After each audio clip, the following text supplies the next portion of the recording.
I don't think you understand, Mom. Sixth graders don't walk kindergarten babies to school at all. And I don't think you understand how disappointed Fudgy's going to be. But if that's the way you feel about it, I'll take him myself, said Mom. Fudge, who had been listening behind the kitchen door, shouted, "No, I want to go to school with Peter. You promised," he told Mom. "You promised me." "You see," Mom said. "Oh, all right, and you can follow me." "It's okay, I'll ride too." "You don't have a bike." "I have a toddle bike." "You can't ride a toddle bike to school." "Why not?" "Because you can't. Now hurry up, I don't want to be late for the first day." Alex was waiting for me outside. We headed for school. Fudge tried hard to keep up with us, running alongside our bikes, panting all the way. We were going really slow, but still he couldn't make it. I kind of felt sorry for the kid. It wasn't his fault he was just in kindergarten. So I scooped him up and sat him on the crossbar of my bicycle, even though my parents warned me a million times to never do that.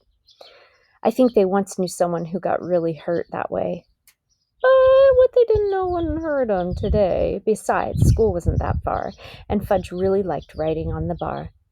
Everyone we passed, he sang, "I'm starting kindergarten today," he said. Alex, who had no brothers or sisters, laughed. When we got to school, I took Fudge to Mrs. Hildebrandt's kindergarten and handed her Fudge's registration card. Then I went upstairs with Alex to Mr. Bogner's sixth grade. All the kids were saying, "Who owns the school?" I said, "Now who owns the school?" The people say, "Oh, we own the school. Oh, we own the school, 'cause we are sixth graders today." I sat down at a desk next to Alex. On my other side was a girl about 3 heads taller than me with long tangled brown hair. Mr. Bogner was not a bad teacher. I could tell right off. I can always tell. First, he told us about his summer.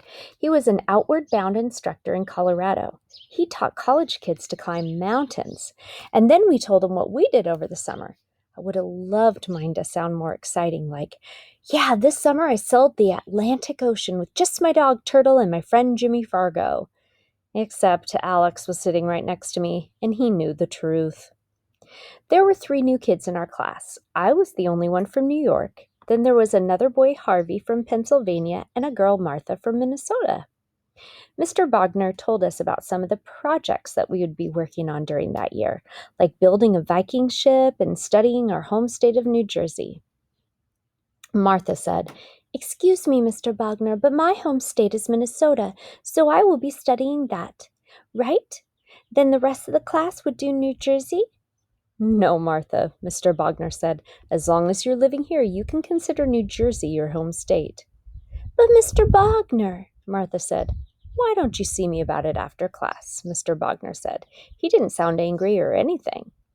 Later, I found out the girl who was sitting next to me, the tall one with the tangled hair, is named Joanne McFadden. I was going to ask her where she lived when a message came over the intercom. "Good morning, Mr. Bogner. Would you please send Peter Hatcher to Mr. Green's office, please?" "Right away," Mr. Bogner answered. "Thank you." Mr. Green was the principal. What did he want with me? Joanne McFadden whispered. "What did you do?" "I don't know," I said, feeling my face turn red. Do you know where Mr. Green's office is?" Mr. Bogner asked. "I'll find it," I said. "Don't look so worried, Peter," Mr. Bogner said. "You can't be in that much trouble. It's only the first day of school." The whole class laughed except for Joanne McFadden. She gave me kind of a shy smile. Okay, this probably has something to do with registration, I thought on my way to the office. I bet my mom didn't fill out the part of the registration card about who to call in case of an emergency if the parents can't be reached. She forgets that almost every year.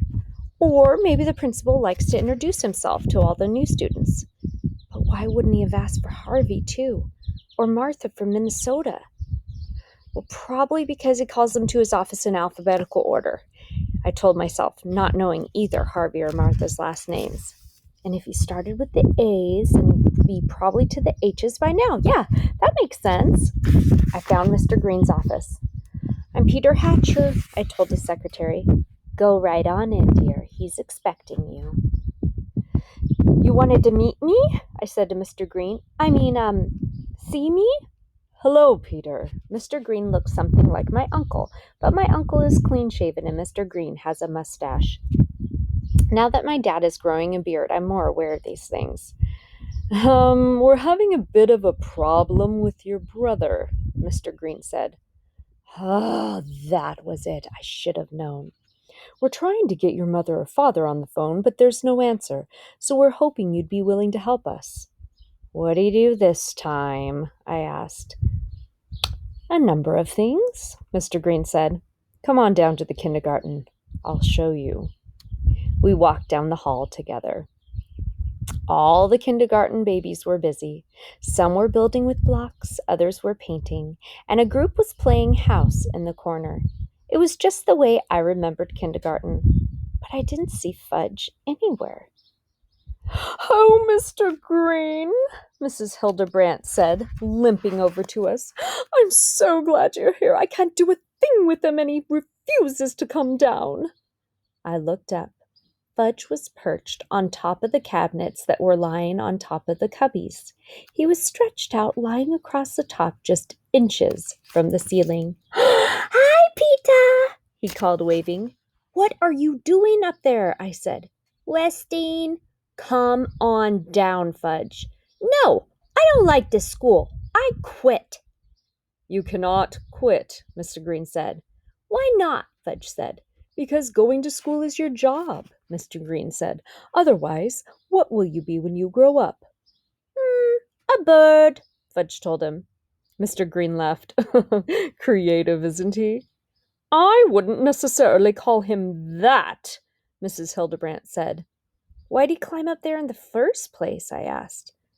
Well, Mrs. Hildebrandt said, that is a long story. Because she's mean, Fudge said. M-E-A-N.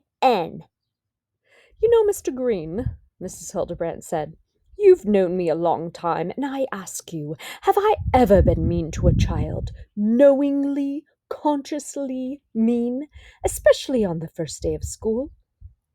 She wouldn't call me Fudge, Fudge said. That's why I had to kick her. He kicked you? I asked Mrs. Hildebrandt. She held up her skirt and showed me her bruised shin. And I don't mind telling you, she said, that I was in great pain. I almost passed out right in front of the children. Okay, and is that when he climbed to the top of the cabinets? I asked. That is correct. 'Cause she wouldn't call me Fudge, Fudge said again. It is not a proper name, Mrs. Hildebrandt said. And it's not as if he hasn't got a proper name. He has. Farley Drexel Hatcher. I told him I would call him Farley, or I would call him Drexel, or I would call him F.D. But she won't call me Fudge. All the kids turned around, and suddenly the room was very quiet. That's right, Mrs. Hildebrandt said. Fudge is a good name for a candy. It's not a good name for a boy. I told you I'm a bird, Fudge said. There's something definitely wrong with this child, Mrs. Hildebrandt said. There's nothing wrong with him, I said. My mom calls him Fudge and my dad calls him Fudge. My grandma calls him Fudge. His friends call him Fudge. My friends call him Fudge. I call him Fudge. He calls himself Fudge. We get the picture, Mr. Green said. I can't imagine a parent actually deciding to call a child Fudge. Well, you don't know my parents, I told her. Well, that's true, but I think that what we have here is a basic personality conflict, Mr. Green said. I suggest that we transfer Fudge to Miss Ziff's kindergarten. Splendid idea, Mrs. Hildebrandt said. The sooner the better. You can come down now, I told Fudge. You're going to the other kindergarten. Will the teacher call me Fudge? He asked. As long as you want her to, Mr. Green said. Will she let me use the round blocks? Mr. Green looked at Mrs. Hildebrandt. I never let them use the round blocks on the first day. It's one of my rules. You can't build anything good without the round blocks, Fudge said. We'll have to ask Miss Ziff, Mr. Green told Fudge. But we do have rules here, and you have to obey them. Okay, as long as I can use the round blocks, Fudge said.